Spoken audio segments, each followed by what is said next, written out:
अस्सलाम वालेकुम students, how are you beta? This is next lecture and the topic of today's lecture is role of healthcare professionals in investigational use drugs. ये जो भी हम chapter बेटा हमने से पहले जो 2 लेक्चर किए हैं, हमारे पास चैप्टर जो था वो था इन्वेस्टिगेशनल यूज़ ड्रग्स. स्टार्ट में जो है हमने जो चीज़ें पढ़ी उनमें उसे हम थोड़ा सा रिवाइज़ करें, फिर हम role of health care professionals investigational use drugs पर आएंगे. सिंपली सबसे पहले हमने जो है वो डिफ़ाइन किया कि व्हाट इज़ इन्वेस्टिगेशनल ड्रग, क्या होती हैं. A investigational use drug is a pharmaceutical entity that is not permitted by health authorities for its general distribution and use. यानी वो ड्रग जो होती हैं जो कि कंट्री ड्रग अथॉरिटी परमिट नहीं करती जनरल डिस्ट्रीब्यूशन के लिए, जब तक कि उसकी तमाम सेफ्टी और एफिकेसी प्रोफाइल कंप्लीट ना हो जाए और रिसर्च कंप्लीट ना हो जाए, तो इसे हम कहते हैं इन्वेस्टिगेशनल यूज़ ड्रग्स. इसके बाद बेटा हमने उसमें जो है उसके प्रोटोकॉल्स पढ़े कि प्रोटोकॉल्स ऑफ क्लिनिकल इन्वेस्टिगेशन, यानी कि कोई भी रिसर्च स्टार्ट करने से पहले क्या प्रोटोकॉल हम लेंगे इन्वेस्टिगेशनल ड्रग्स पर. सबसे पहले जो बेटा हमने इसमें पढ़ा उसमें हमारे पास था प्रोटोकॉल्स में प्रायर रिव्यू एंड अप्रूवल, यानी जो भी हमारी ड्रग अथॉरिटी है उसके बाद जो है वो हम एक लेटर भेजते हैं इन्वेस्टिगेशनल जो हमारी रिव्यू कमेटी है या रिसर्च कमेटी है उससे, और उसका जब हमारे पास अप्रूवल आ जाता है देन हम जो है अपनी रिसर्च स्टार्ट करते हैं. उसके बाद इन्फॉर्म्ड पेशेंट कंसेंट है, यानी अप्रूवल लेने के बाद जो है वो हम जिन पेशेंट्स पे जिन इंडिविजुअल्स पे हमें काम करना होता है उनके लिए हम एक कंसेंट फॉर्म डिज़ाइन करते हैं और उसमें तमाम उससे रिलेटेड जितनी भी चीज़ें होती हैं रिसर्च से वो उसमें मौजूद होती है, उसकी तमाम डिटेल मौजूद होती है, और जिन पेशेंट जिन इंडिविजुअल्स पे हम काम करते हैं उनसे हम उनका कंसेंट लेते हैं कि वो एग्री हैं इस रिसर्च पर हमारे साथ इन्वॉल्व होने के लिए. उसमें रिसर्च की तमाम डिटेल बेटा मौजूद होती है, इसमें पेशेंट का नाम, प्रोजेक्ट का हमारा टाइटल, किस डेट पे हम रिसर्च स्टार्ट कर रहे हैं, कौन सा प्रोसीजर एडॉप्ट करेंगे, उसमें जो फिजिशियंस प्रिंसिपल इन्वेस्टिगेटर होता है उसके सिग्नेचर होते हैं, इसके अलावा पेशेंट के सिग्नेचर होते हैं, और तमाम जो रिसर्च से रिलेटेड जितने भी उसके हैज़र्ड्स या तमाम चीज़ें उसके ट्रीटमेंट वो सब उसमें मौजूद होती है डिटेल में. उसके बाद जो हमने पढ़ा बेटा उसमें proxy authorization from patient representative. Sometimes अगर जो patient is able not given to consent even verbally, then a legal representative जो भी होता है उसे हम प्रॉक्सी ऑथोराइजेशन फॉर्म हम फिल करवा लेते हैं.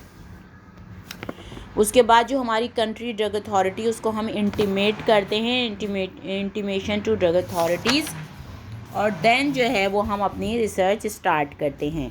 रिसर्च स्टार्ट करने के बाद जो है टर्मिनेशन ऑफ क्लिनिकल इन्वेस्टिगेशन भी हो सकती है किसी भी स्टेप पर, किसी भी वजह से कि अनसेटिस्फैक्ट्री मैन्युफैक्चरिंग प्रैक्टिसेस है, या जो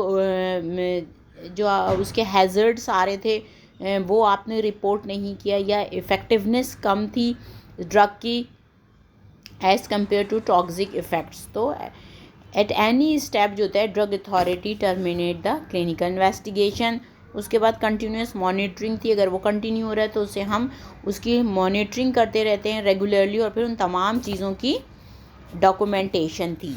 उसके बाद बेटा यहाँ पर ये हमने जो है वो कंप्लीट कर लिया था. फिर हम आए थे जनरल गाइडलाइंस पर कि जो हम रिसर्च स्टार्ट कर रहे होते हैं इन्वेस्टिगेशनल यूज़ ड्रग्स पर, उसकी जनरल गाइडलाइंस क्या हैं. उस जनरल गाइडलाइंस में जो तो हमारे पास चीज़ें थी बेटा उसमें हमने पढ़ा था existence of a clinical research committee, यानी जिस हॉस्पिटल में या जिस इंस्टीट्यूट में रिसर्च हम स्टार्ट करने जा रहे हैं उनकी अपनी रिसर्च कमेटी होनी चाहिए, जो कमेटी जो है वो मॉनिटर करती है और अप्रूव करती है उस रिसर्च को, और then carry out the research.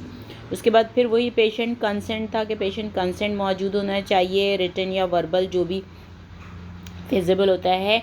उसके बाद जो हमारे पास जनरल गाइडलाइंस में थर्ड पॉइंट था वो था बेटा सुपरवाइज अंडर कॉम्पिटेंट पर्सनल, यानी कॉम्पिटेंट पर्सनल मौजूद होना चाहिए जो कि सुपरवाइज कर रहा है, जो उसका प्रिंसिपल इन्वेस्टिगेटर, उसके बाद तमाम अवेयरनेस मौजूद होनी चाहिए उस रिसर्च से रिलेटेड।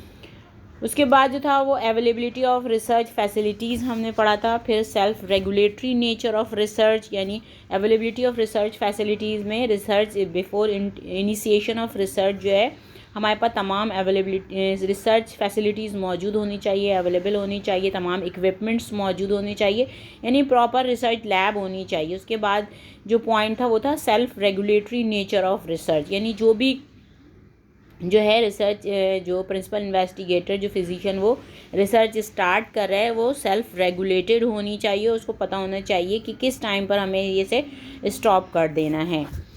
उसके बाद लास्ट पॉइंट जो हमारा गाइडलाइंस में था, जर्नल गाइडलाइंस में, study results not to be used for promotion, यानी हम अपने स्टडी रिजल्ट्स को ड्यूरिंग रिसर्च हम ड्रग की प्रमोशन के लिए हम यूज़ नहीं कर सकते अनटिल एंड अनलेस, जब तक आपकी रिसर्च जो है वो कंप्लीट नहीं हो जाती है। तो यहाँ पे बेटा हमने तमाम चीज़ें जो थी यहाँ तक कंप्लीट कर ली थी। Then today's topic is role of health care professionals in investigational use drug. इसमें हमारे पास आ रहे हैं role of physician, role of nurses, role of pharmacist. Role of physician, physician becomes the principal investigator.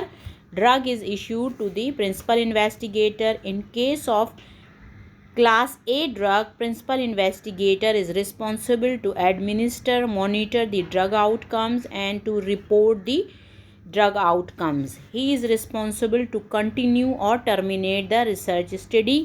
Principal investigator is responsible to disclose all the result of research study to the WHO. यानी role of physicians अगर हम देखें जो कि principal investigator है, तो physicians become the principal investigator है, और ड्रग जो इशू की जाती है जिस फार्मा से या जिस मैन्युफैक्चरर से वो ड्रग ले रहे हैं उस पर काम करने के लिए उसका एक्टिव ले रहे हैं, तो वो ड्रग जो इशू होगी वो प्रिंसिपल इन्वेस्टिगेटर यानी फिजिशियन को होगी। अगर ड्रग ए हमारे पास क्लास ए ड्रग पर है, यानी कि प्रिंसिपल इन्वेस्टिगेटर रिस्पॉन्सिबल होगा कि उस ड्रग को इसकी एडमिनिस्ट्रेशन में उसकी मॉनिटरिंग, ड्रग्स के जो भी आउटकम्स आ रहे हैं उसकी मॉनिटरिंग करना और उस रिज़ल्ट्स को रिपोर्ट करना, उसके जो आउटकम आ रहे हैं रिज़ल्ट के। और प्रिंसिपल इन्वेस्टिगेटर ही रिस्पॉन्सिबल होता है कि वो किसी भी स्टेप पर वो देखे कि कहाँ पर जो आपकी रिज़ल्ट्स हैं उस रिसर्च ड्रग के वो अगर इनइफेक्टिव रिज़ल्ट्स आ रहे हैं या हैज़र्ड्स ज़्यादा आ रहे हैं तो वो स्टॉप करे। और principal investigator is also responsible disclose all the result of the study to the WHO और WHO को रिपोर्ट करे।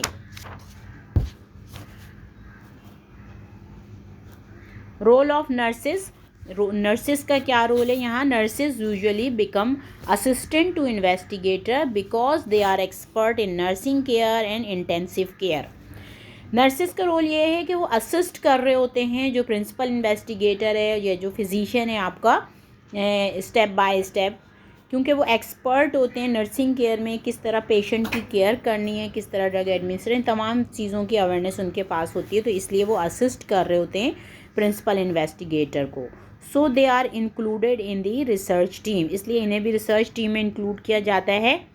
They are also responsible to administer the prescribed dose according to prescriber direction, यानी कि ये drug को administer कर रहे होते हैं जो भी उनका जो फिजिशियन है, जो उनका प्रिंसिपल इन्वेस्टिगेटर है, उनके डायरेक्शन के according. Responsible to take care of the patient and the subjects according to prescribe protocol.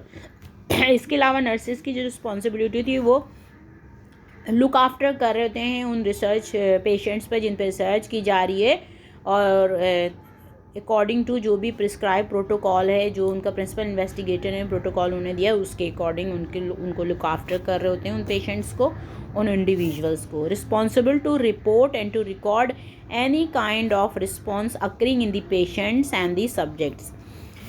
इसके अलावा किसी भी तरह के अगर जो है वो रिज़ल्ट जो आ रहे होते हैं रिसर्च के, तो उसे रिकॉर्ड करते हैं और रिपोर्ट करते हैं जो भी पेशेंट जो उनका जो जिन पे रिसर्च हो रही है उन तमाम रिज़ल्ट्स को।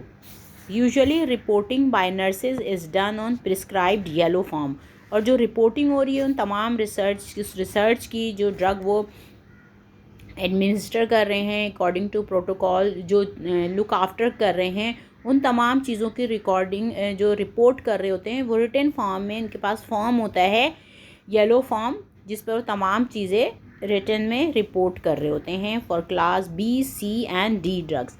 बेटा हमने अभी लास्ट जो हमने लेक्चर पढ़ा था उसमें हमने क्लासिफिकेशन पढ़ी थी ड्रग्स की, जिसमें हमने बताया था कि डिफरेंट टाइप्स के हमने जो क्लासिफिकेशन ड्रग को क्लासिफाई किया था, उसमें हमारे पास 2 क्लासिफिकेशन सिस्टम थी बेटा, जिसमें हमने जो हमारी सिंपल क्लासिफिकेशन थी उसमें हमने जो डिवाइड किया था उसमें class A, class B, class C and class D drug थी। और जो दूसरी क्लासिफिकेशन सिस्टम हमारे पास मौजूद थी बेटा, उसमें हमने जो क्लासिफिकेशन पढ़ी थी उसमें जर्नल ड्रग्स थी, journal classification, conditional drugs and हमारे पास इन्वेस्टिगेशनल ड्रग्स थी। तो इसको हम यहाँ थोड़ा सा रिवाइज कर लेते हैं कि क्लास ए ड्रग्स कौन सी थी।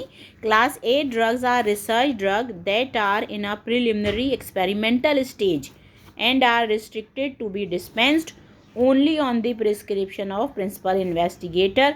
यानी क्लास ए ड्रग की अगर हम बात करें तो वो ड्रग होती हैं जो प्रिलिमिनरी स्टेज पर होती हैं रिसर्च के यानी इनमें क्लिनिकल इवैल्यूएशन जो होती है वो क्लिनिकल स्टेप्स जो होते हैं वो रिसर्च के कंप्लीट नहीं होते हैं, स्टार्टिंग स्टेज पर होती हैं और ये डिस्पेंस नहीं की जा सकती हैं, रिस्ट्रिक्ट होती हैं। सिर्फ जो उनका प्रिंसिपल इन्वेस्टिगेटर होता है उसके प्रिस्क्रिप्शन पर ये डिस्पेंस की जाती हैं। क्लास बी ड्रग जो हमने पढ़ी थी बेटा, class B drug consist of investigational use drug that have pass through the preliminary research stage. यानी क्लास बी ड्रग में बेटा वो ड्रग आ रही हैं जो कि प्रिलिमिनरी रिसर्च स्टेज को क्रॉस कर चुकी होती हैं, पास कर चुकी होती हैं तमाम रिजल्ट्स को, and these drugs are supply to the department of pharmacy. और ये ड्रग जो होती हैं सप्लाई की जाती हैं फार्मेसी डिपार्टमेंट में by the principal investigator. Principal investigator अगर रिक्वेस्ट कर रहा है तो, और उसी के रिटन प्रिस्क्रिप्शन पर ये डिस्पेंस की जाती हैं। क्लास सी ड्रग कौन सी थी? Class C drugs are contain in any of the official compendium and has been approved by the drug authority for commercial distribution.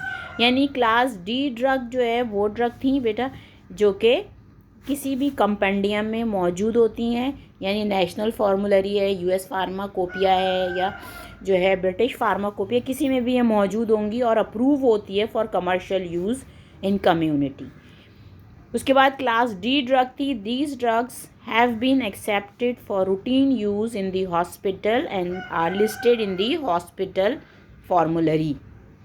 Class D drug बेटा वो ड्रग होती हैं जो रूटीन यूज़ में hospital में यूज़ हो रही होती हैं और जो उनकी हॉस्पिटल फार्मूलरी होती है उसमें वो मौजूद होती हैं। तो ये हमने जो सिंपल क्लासिफिकेशन है यहाँ पे मैंने इसलिए बताया कि यहाँ पर बार बार जो था वो क्लास ABC ड्रग का जिक्र आ रहा था, उसे हमने रिवाइज कर लिया है।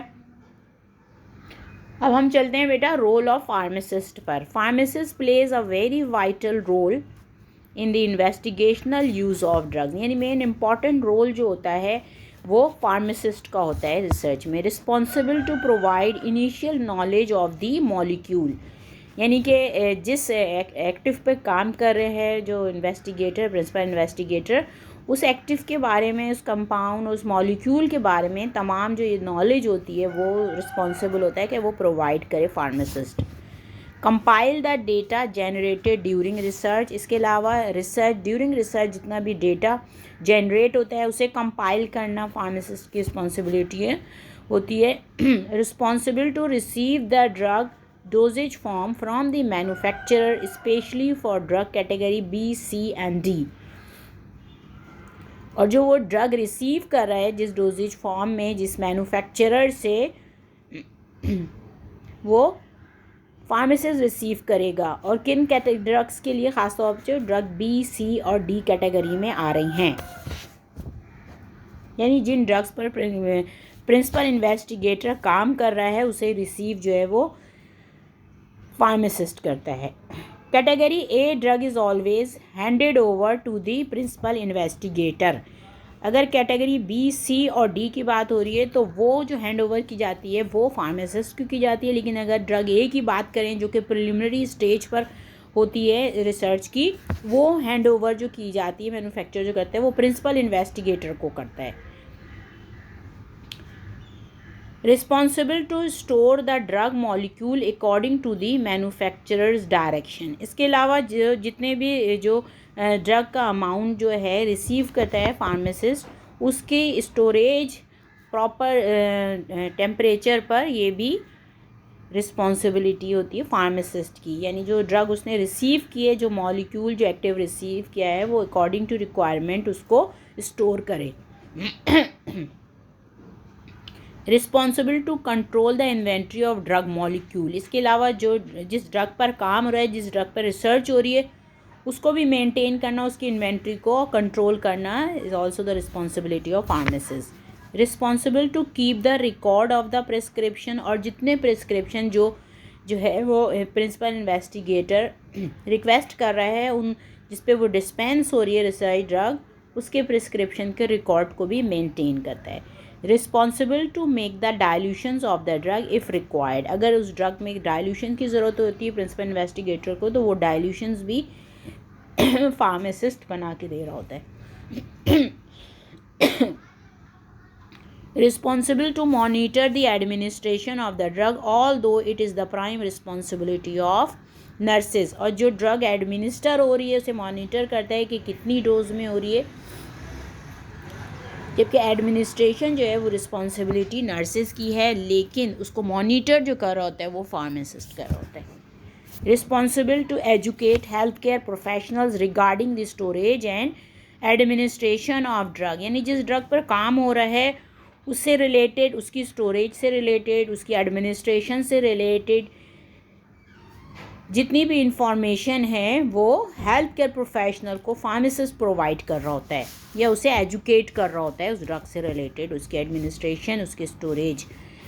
Responsible to obtain the reminder drug dosage form. इसके अलावा रिसर्च के बाद जितनी भी ड्रग जो है वो जो एक्सेस में होती है, जो स्पेयर में रह जाती है, बच जाती है, उसे भी जो है फार्मासिस्ट के सुपुर्द कर दिया जाता है। यानी फार्मासिस्ट की रिस्पॉन्सिबिलिटी है कि रिमाइंडर ड्रग डोज को स्टोर करें और उसको टेम्परेचर पर मेंटेन रखें जिस टेम्परेचर पर से स्टोर करना है।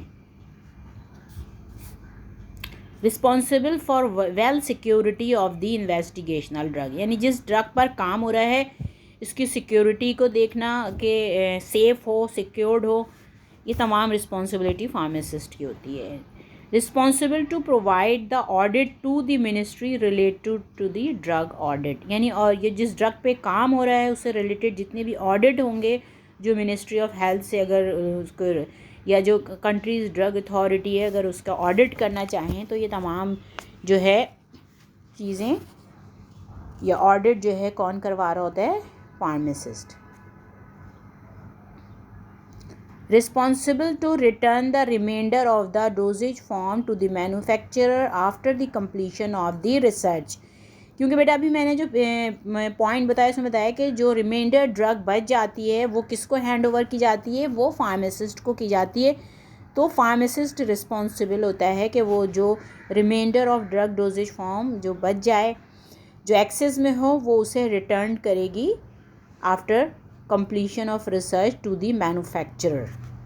Responsible to monitor, supervise and to report any kind of physical, chemical and pharmaceutical in vivo in vitro drug interaction। इसके अलावा ड्यूरिंग रिसर्च जो है अगर लैब में जो रिसर्च हो रही है उस पर या जो ह्यूमंस में रिसर्च हो रही है यानी इन विट्रो, इन वीवो जितने भी अगर कोई ड्रग इंट्रैक्शन आ रहे हैं, उसकी फ़िज़िकल कोई चेंज आ रहा है या केमिकल कोई रिएक्शन हो रहा है, तो उन तमाम चीज़ों को वो मॉनिटर करता है और साथ साथ सुपरवाइज़ भी करता है और रिपोर्ट करता है इन तमाम ड्रग इंट्रैक्शंस को। Responsible to report drug adverse drug reaction and it is made on prescribed yellow form to the pharmacist. इसके अलावा अगर कोई ADR एडवर्स ड्रग रिएक्शन उसका आ रहा है तो उसे भी वो रिपोर्ट करेगा किस पे, येलो फॉर्म पर. All the data will be collected by principal investigator and co investigator. To carry out all above mentioned responsibilities, a team of pharmacists is made. और ये तमाम रिस्पॉन्सिबिलिटीज़ जो फार्मासिस्ट की बताई हैं, ये फार्मासिस्ट जब उसको कैरी आउट कर रहे होते हैं या लुक आफ्टर कर रहे होते हैं तो इनकी पूरी टीम होती है जिसमें जो है जूनियर और सीनियर फार्मासिस्ट मौजूद होते हैं. Role of pharmacy and therapeutic committee, यानी फार्मेसी थेराप्यूटिक कमेटी जो वहाँ पर हॉस्पिटल में मौजूद है उसका क्या रोल है इस जो है ड्रग जो जिस ड्रग पे रिसर्च हो रही है या इन्वेस्टिगेशनल यूज़ ड्रग्स में इसका क्या रोल होता है. एक तो development and implementation of policies and procedures, approval to research drug, advice on clinical research. यानी अगर फार्मेसी थेराप्यूटिक कमेटी जो है हॉस्पिटल में मौजूद होती है तो जो भी इन्वेस्टिगेशनल ड्रग जिस पे काम हो रहा होता है वहाँ पर वो इससे रिलेटेड जो रिसर्च स्टार्ट हो रही है वो किस तरह स्टार्ट होगी, कौन सी पॉलिसीज़ एंड प्रोसीजर को अडॉप्ट किया जाएगा. इसके अलावा अप्रूवल जो होगा, अप्रूवल ऑफ रिसर्च ड्रग, जो ह्यूमन सब्जेक्ट्स में उसे रिसर्च करनी है, इन वीवो जो रिसर्च स्टार्ट करनी है उसका अप्रूवल जो है जो वो कमेटी जो देगी उसको लुक आफ्टर करना, तमाम चीज़ें देखना जो है वो फार्मेसी एंड थेराप्यूटिक कमेटी का काम है. एडवाइस ऑन क्लिनिकल रिसर्च, यानी इस क्लिनिकल जो रिसर्च उस पर जो इन वीवो रिसर्च हो रही है, जो ह्यूमंस में रिसर्च होती है उससे रिलेटेड कोई भी जो एडवाइस होगी उस ड्रग से रिलेटेड वो तमाम एडवाइस जो है फार्मेसी थेराप्यूटिक कमेटी जो है वो प्रोवाइड करती है. यहाँ पर बेटा हमारा जो है वो आज का टॉपिक ख़त्म हो गया है. इसमें अभी हम देख लेते हैं कि क्या क्या चीज़ें हमने पढ़ी. यहाँ पर जो हमारा चैप्टर था इन्वेस्टिगेशनल यूज़ ड्रग्स जो थी वो हमारा कंप्लीट हो गया है, जिसमें स्टार्ट में जो है हमने इन्वेस्टिगेशनल यूज़ ड्रग्स की डेफिनेशन पढ़ी है, क्या होती है इन्वेस्टिगेशनल यूज़ ड्रग्स, किन ड्रग्स पे को हम इन्वेस्टिगेशनल यूज़ ड्रग या रिसर्च ड्रग या एक्सपेरिमेंटल ड्रग हम कह रहे होते हैं. इसके अलावा क्या प्रोटोकॉल्स होते हैं बेटा, ये तमाम चीज़ें अभी हमने यहाँ पर पहले भी लेक्चर में हम डिस्कस कर चुके हैं, यहाँ भी डिस्कस की है. इसके अलावा कौन सी जर्नल गाइडलाइंस होती है, जिन गाइडलाइंस को देखते हुए वो रिसर्च को स्टार्ट करते हैं, किन चीज़ों की किन फैसिलिटीज़ की ज़रूरत होती है जो हम रिसर्च स्टार्ट करते हैं. उसके बाद जिन ड्रग्स पे हम रिसर्च करते हैं उनको हमने बेटा क्लासिफाई किया था. मैंने बताया था कि आपको हमारे पास 2 टाइप्स की जो क्लासिफिकेशन थी, सिंपल क्लासिफिकेशन में हम class A, class B, class C और क्लास डी ड्रग्स थी. इसको यहाँ पे मैंने थोड़ा सा और भी एक्सप्लेन किया था क्योंकि यहाँ पर बार बार class A B C drug आ रही थी इसलिए. उसके बाद दूसरी जो क्लासिफिकेशन सिस्टम थी उसमें जो थी वो हमने कहा था जर्नल थी. इसके अलावा कंडीशनल ड्रग्स थी, जर्नल ड्रग्स थी और इन्वेस्टिगेशनल ड्रग्स थी. जर्नल ड्रग्स को हमने बताया था कि this drug category is equivalent to the drug in class D, यानी जर्नल ड्रग्स जो थी वो क्लास डी के इक्वल थी जो कि प्रिस्क्राइब की जा रही थी ऑन फिजिशियन रिक्वेस्ट पर और जर्नल पब्लिक में भी. कंडीशनल ड्रग्स जो थी वो इक्वल थी हमारे पास क्लास सी ड्रग्स, और जो इन्वेस्टिगेशनल ड्रग्स थी वो उस इक्वल थी क्लास ए ड्रग्स के या क्लास बी ड्रग्स के या क्लास ए और बी दोनों की. तो ये जो थी हमारे पास सेकंड वाली क्लासिफिकेशन जिसे हमने डिस्कस किया था. इसके बाद जो हमने पढ़ा था बेटा वो था differential labelling of investigational use drugs. जो इन्वेस्टिगेशनल यूज़ ड्रग्स होती हैं उनके लेबल थोड़े से डिफरेंट होते हैं.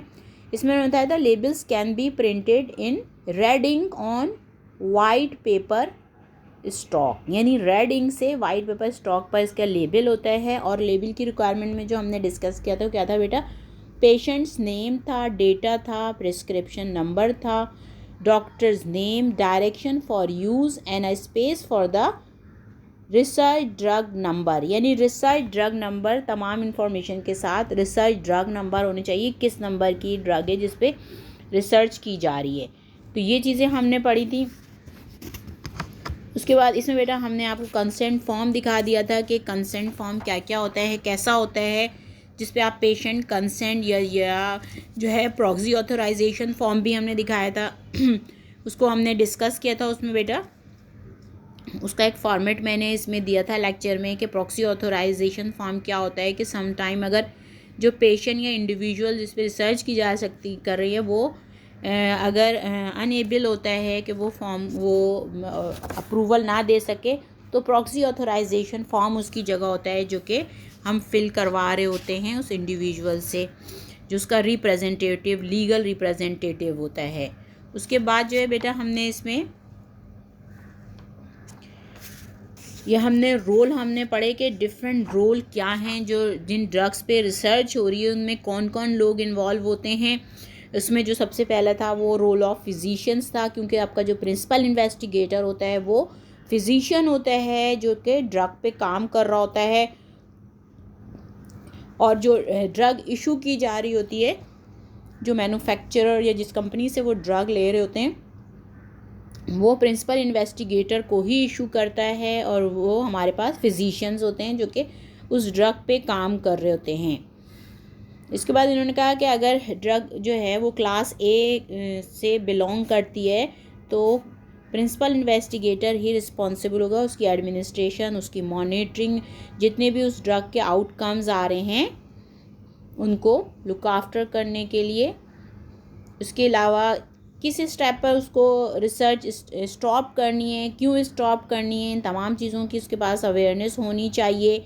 इसके अलावा उस रिसर्च के जो रिज़ल्ट्स होते हैं उसको तमाम रिज़ल्ट्स को वो डिस्क्लोज़ करता है या रिपोर्ट करता है WHO को। फिर रोल ऑफ नर्सेज आ गया था, क्योंकि हम कह रहे हैं कि नर्सेज जो होती हैं वो एक्सपर्ट होती हैं नर्सिंग केयर में, तो इसलिए वो असिस्ट करती हैं फिजिशियंस को, उनके रिसर्च में हेल्प करती हैं। इसलिए जो रिसर्च की जो टीम होती है उसमें नर्सेस को भी इसलिए शामिल कर दिया जाता है या इंक्लूड होते हैं ये लोग इस रिसर्च टीम में। इसके अलावा जो ड्रग एडमिनिस्टर की जाती है ये भी नर्सेस की रिस्पॉन्सिबिलिटी होती है अकॉर्डिंग टू प्रिस्क्राइबर डायरेक्शन। जो प्रिस्क्राइबर डायरेक्शन देता है उसके अकॉर्डिंग वो एडमिनिस्टर कर रही होती हैं ड्रग को। इसके अलावा लुक आफ्टर कर रही होती हैं पेशेंट्स को अकॉर्डिंग टू प्रोटोकॉल, जो भी फिजिशियंस ने प्रोटोकॉल दिया होता है उसके अकॉर्डिंग उनको लुक आफ्टर कर रही होती हैं। इसके अलावा अगर उस ड्रग से रिलेटेड जितनी भी चीज़ें रिकॉर्ड कर रहे होते हैं उस रिकॉर्ड को मेंटेन करना वो तमाम जो होते हैं वो नर्सेज की रिस्पॉन्सिबिलिटी होती है। और ये रिपोर्टिंग या जो रिकॉर्ड कर रहे होते हैं रिटन में जो रिकॉर्ड रख रहे होते हैं एक फॉर्म होता है, येलो फॉर्म होता है। तो जितनी भी अगर class B, C, D drugs पर अगर कोई जो तमाम रिकॉर्डिंग होती है उसकी रिज़ल्ट्स की वो इस फॉर्म पर होती है जो कि नर्सेस कर रही होती हैं। इसके बाद क्लास A, B और D बेटा यहाँ पे मैंने आपको बता दिया C और D क्या होती हैं, इससे पहले भी हम पढ़ चुके हैं। उसके बाद हमने जो चीज़ डिस्कस की वो है role of pharmacist. Role of pharmacist में था कि जो इम्पॉर्टेंट या वाइटल रोल होता है फार्मासिस्ट का इन दी इन्वेस्टिगेशनल यूज ड्रग, यानी जो रिसर्च हो रही होती है जिन ड्रग्स पर उसमें जो मेन रोल होता है प्रिंसिपल इन्वेस्टिगेटर तो फिजिशियन होता है, लेकिन फार्मासिस्ट भी एक वाइटल रोल प्ले कर रहा होता है वहाँ पर। उस ड्रग या मॉलिक्यूल से रिलेटेड जो इनिशियल नॉलेज होती है वो फार्मासिस्ट प्रोवाइड करता है। इसके अलावा रिसर्च से रिलेटेड जो डेटा जनरेट हो रहा होता है उसे कंपाइल कर रहा होता है। इसके अलावा मैन्युफैक्चरर जो ड्रग हैंड ओवर करता है वो B, C और D कैटेगरी की होती हैं, तो वो फार्मासिस्ट को डिलीवर कर रहा होता है। इसके अलावा कैटेगरी A ड्रग जो होती है वो प्रिंसिपल इन्वेस्टिगेटर हैंड ओवर करते हैं। इसके अलावा फार्मासिस्ट जो होते हैं वो रिस्पॉन्सिबल होते हैं कि जो ड्रग उनको दी जा रही है, जो मॉलिक्यूल वो रिसीव कर रहे हैं रिसर्च के लिए, उसको अकॉर्डिंग टू जो मैन्युफैक्चरर डायरेक्शन है उसके अकॉर्डिंग उसको वो स्टोर करते हैं। इसके अलावा उन ड्रग की इन्वेंट्री को भी मेंटेन करना फार्मासिस्ट की रिस्पॉन्सिबिलिटी होती है। और जितने प्रिस्क्रिप्शन जो डिस्पेंस किए जा रहे होते हैं रिसर्च ड्रग के on the request of physicians prescription, उस रिकॉर्ड को भी मेंटेन करते हैं pharmacist. Responsible to make the, अगर डायल्यूशंस की वहाँ पे ज़रूरत पड़ेगी तो वो डायल्यूशंस भी जो होते हैं फार्मासिस्ट बना के दे रहे होते हैं। उस ड्रग की एडमिनिस्ट्रेशन को जो एडमिनिस्टर की जा रही है पेशेंट्स को, उसको भी मॉनिटर फार्मासिस्ट कर रहे होते हैं। ऑल्दो नर्सेज जो होती हैं वो एडमिनिस्टर करती हैं, लेकिन मॉनिटर जो होते हैं वो फार्मासिस्ट कर रहे होते हैं। इसके अलावा उस ड्रग से रिलेटेड जितनी भी इंफॉर्मेशन होती है, जितने वहाँ पे हेल्थ केयर प्रोफेशनल उस टीम में होते हैं, उसकी अवेयरनेस, उसकी इंफॉर्मेशन जो होती है फार्मासिस्ट प्रोवाइड करते हैं। जो एक्स्ट्रा ड्रग जो रिसर्च आफ्टर रिसर्च जो बच जाती है, उसको जो होता है फार्मासिस्ट रिसीव कर रहा होता है और उसकी सिक्योरिटी को मेंटेन कर रहा होता है, उसकी सेफ्टी को मेंटेन कर रहा होता है। इसके अलावा अगर उस ड्रग से रिलेटेड कोई भी ऑडिट हो रहा होता है, मिनिस्ट्री ऑफ हेल्थ अगर या ड्रग अथॉरिटी उसका ऑडिट करना चाह रही होती है, तो वो तमाम ऑडिट से रिलेटेड चीज़ें प्रोवाइड कर रहा होता है, ऑडिट करवा रहा होता है। इसके अलावा फार्मासिस्ट रिस्पॉन्सिबल होता है जो एक्स्ट्रा ड्रग बच जाती है आफ्टर रिसर्च, वो उसको मैन्युफैक्चरर को हैंडओवर कर रहा होता है। इसके अलावा रिस्पॉन्सिबल होता है monitor, supervise and to report any kind of physical, chemical, pharmaceutical, in vivo, in vitro drug interaction. किसी भी ड्यूरिंग रिसर्च अगर लैब में रिसर्च हो रही है, इन विवो अगर ह्यूमंस में रिसर्च हो रही है, तो जितने भी वहाँ पे फिजिकल, केमिकल या फार्मास्यूटिकल ड्रग इंट्रैक्शन आ रहे होते हैं, उसको वो मॉनिटर कर रहा होता है, वहाँ पर सुपरवाइज कर रहा होता है अकॉर्डिंग टू रिक्वायरमेंट। इसके अलावा ADR जितने भी अगर उस ड्रग के आ रहे होते हैं, तो उनके जो येलो फॉर्म होता है उस पर वो उसको रिकॉर्ड कर रहा होता है।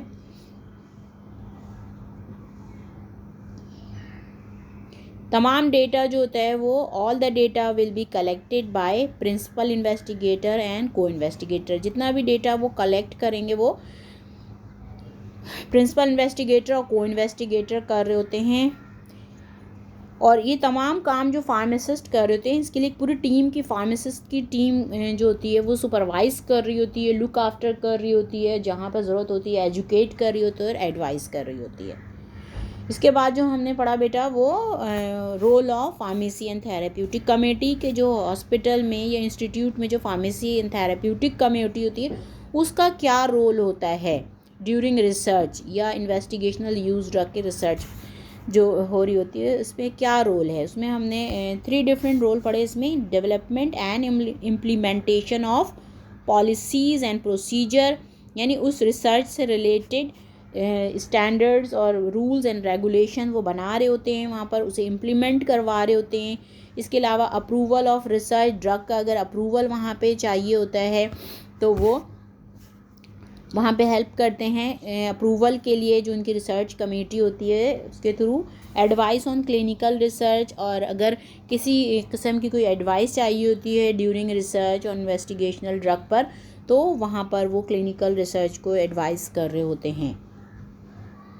यहाँ पर बेटा हमारा आज का लेक्चर जो है वो वाइंड अप हो गया है। अगर कोई चीज़ नहीं समझ में आई है और जो हमारा इन्वेस्टिगेशनल यूज़ ड्रग का जो चैप्टर था वो वाइंड अप हो गया है, कोई चीज़ नहीं समझ में आई है तो जो हम इंटरेक्टिव सेशन लेंगे उसमें आप पूछ लीजिएगा, या अगर LMS पे पूछना हो हमारा HULMS जो है उस पर आप पूछ सकते हैं, या व्हाट्सएप के ग्रुप पे पूछ सकते हैं।